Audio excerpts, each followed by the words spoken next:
Dennis Nilsen is one of Britain's biggest serial killers of the 20th century. He's admitted to murdering 15 young men at his homes in London. What drove an apparently respectable civil servant to go on a 4-year killing spree? Why did he confess all to police? And who were those who escaped his murderous attacks?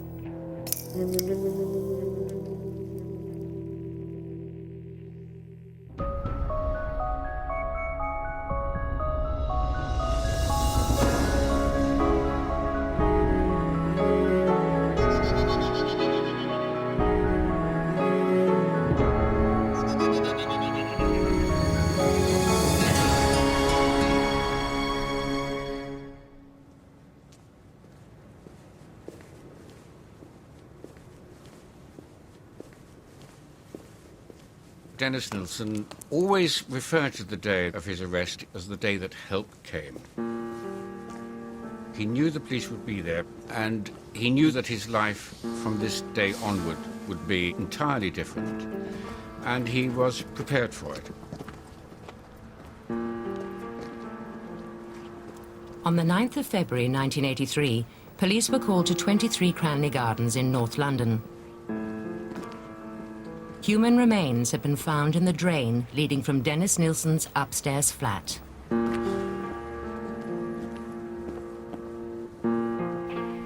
In the time we were waiting, I was trying to work out what kind of guy was going to walk in through that door.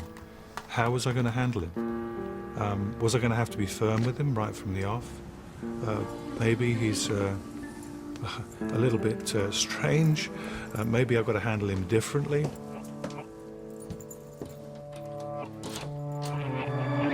Are you Dennis Nilsen? Yes. I'm Detective Chief Inspector Jay from Hornsey Police Station. I've come about your drains. Since when have the police been interested in blocked drains? Come upstairs and I'll tell you. His manner was calm. He was quite relaxed. By the way, these are my colleagues. The health inspector? No, they're police officers. This is Detective Inspector McCusker, and this is Detective Butler. He looked like Mr. Ordinary. He had a suit on. He had steel-rimmed spectacles. In the context of what he'd done, he was frighteningly normal.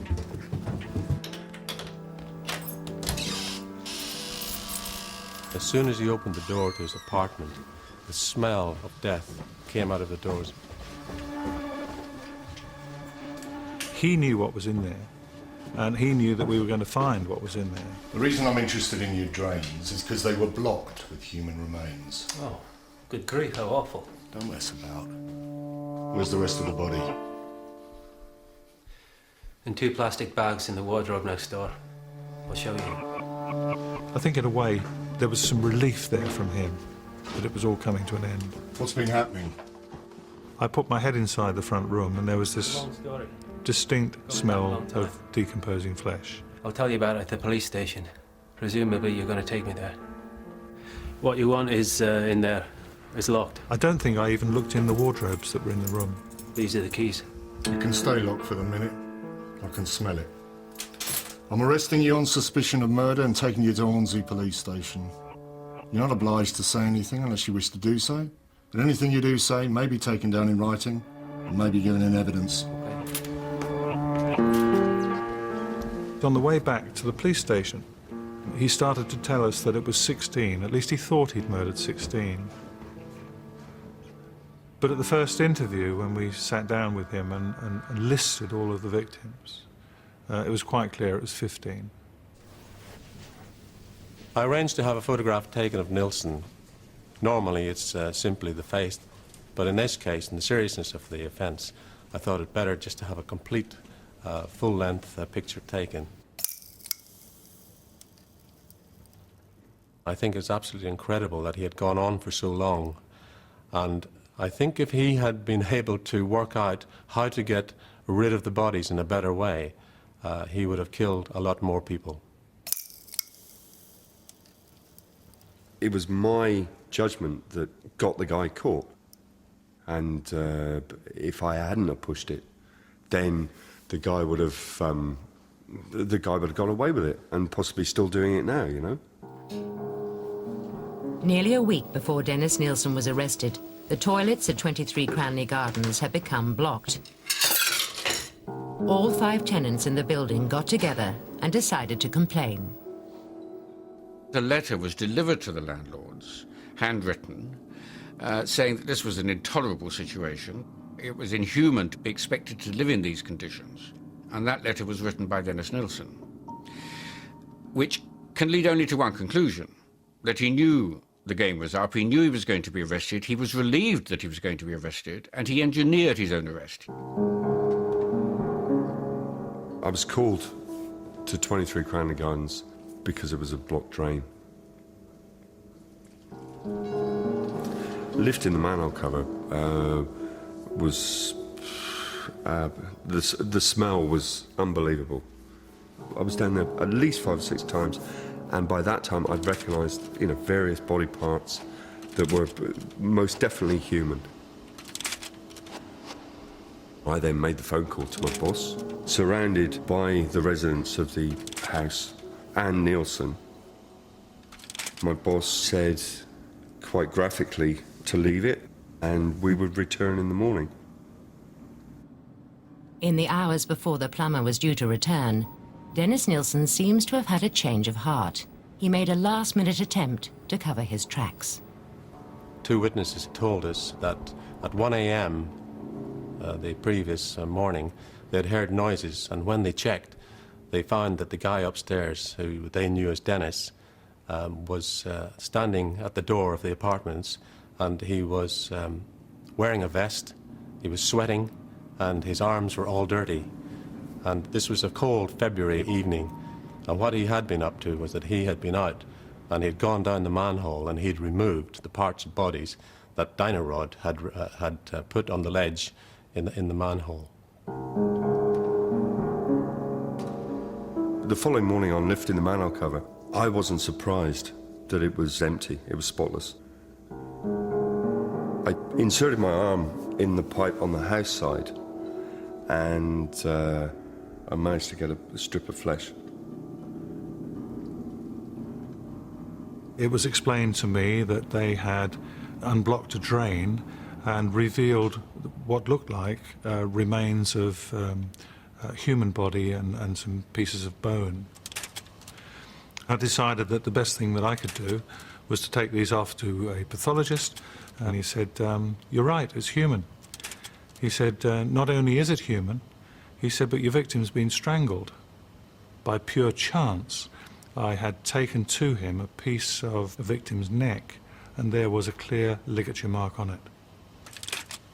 This was an extraordinary case from the very beginning, because for the first time ever, we had a murder in reverse. We had a man saying, "I've murdered 15 people," and we didn't know that anybody had been murdered until the day we arrested him. The case was extraordinary for another reason. The man police were about to question had once been one of their own. News of the sensational discovery at Cranley Gardens hit the newspapers within 24 hours. Detectives suspected the information had leaked from the police station, but the tip-off had come from the plumber. The story had to be told. It was just horrific. I rang the guys from the Mirror. They were round at my house within half an hour. All I got paid for that was 300 and something pounds. It was nothing.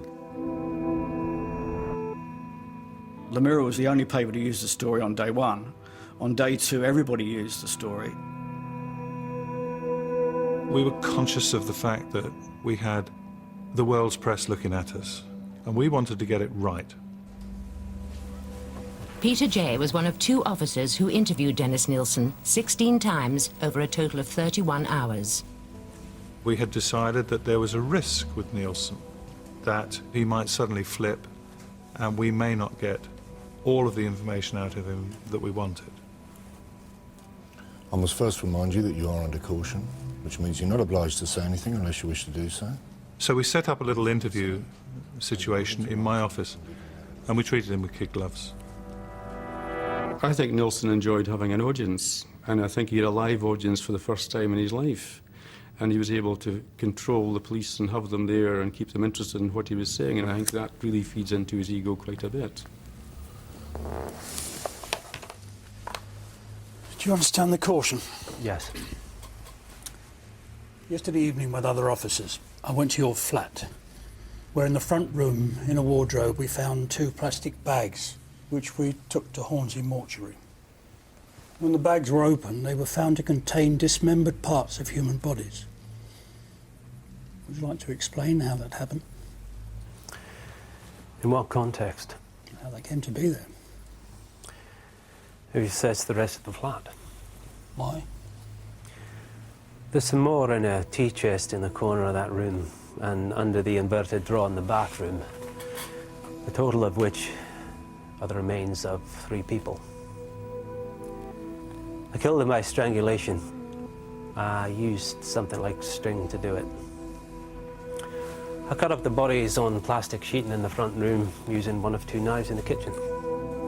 Nilsen was very determined to show that he wouldn't be intimidated, that he wouldn't be surprised above all, that he would do the surprising. He wanted to tell them everything, but he wanted to do it in his way and at his pace.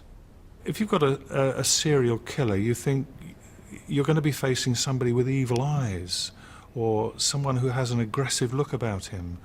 But he didn't have that at all. He was relaxed, he spoke clearly. He's quite an articulate sort of guy. It was very, very hard to associate what he'd done with Nilsen the man. We're dealing with Cranley Gardens. I understand that you told my officers that you had previously lived at Willesden Green. Yes, 195 Melrose Avenue, NW2, where I occupied the rear ground floor flat with exclusive use of the garden.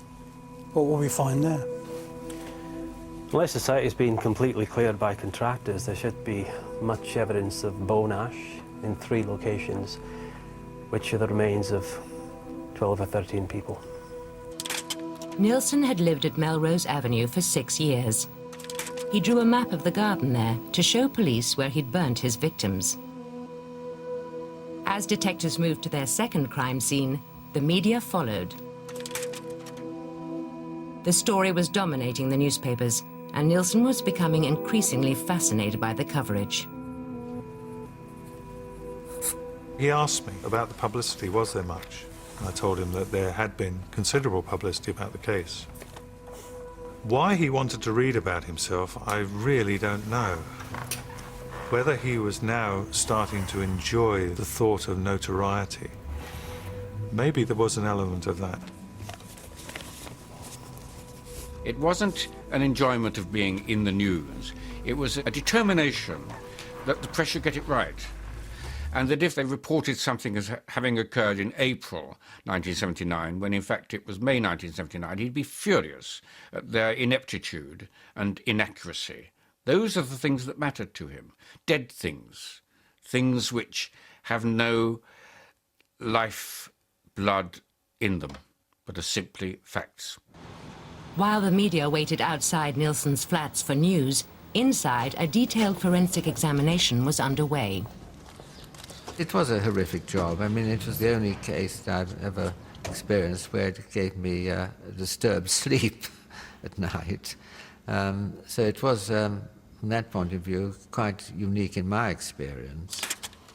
In Cranley Gardens, we found the remains of 3 bodies. What Nilsen had done was to sever the bodies. He'd cut them up into 5 parts. The heads had all been boiled in a large saucepan that he had in the flat. And the purpose of that was to enable him to remove the flesh, flush that down the toilet, and then dispose of the bones through the ordinary dustman. They showed me the wardrobe with the 2 bags in it. In the first bag, there was a part of a torso, and in another, there were dissected pieces of chest tissue. We had to piece the tissues together and portion the various limbs that had been dissected from the bodies into their rightful place. The horrific details of Nilsen's crimes were already public by the time he first appeared in court. 48 hours after his arrest,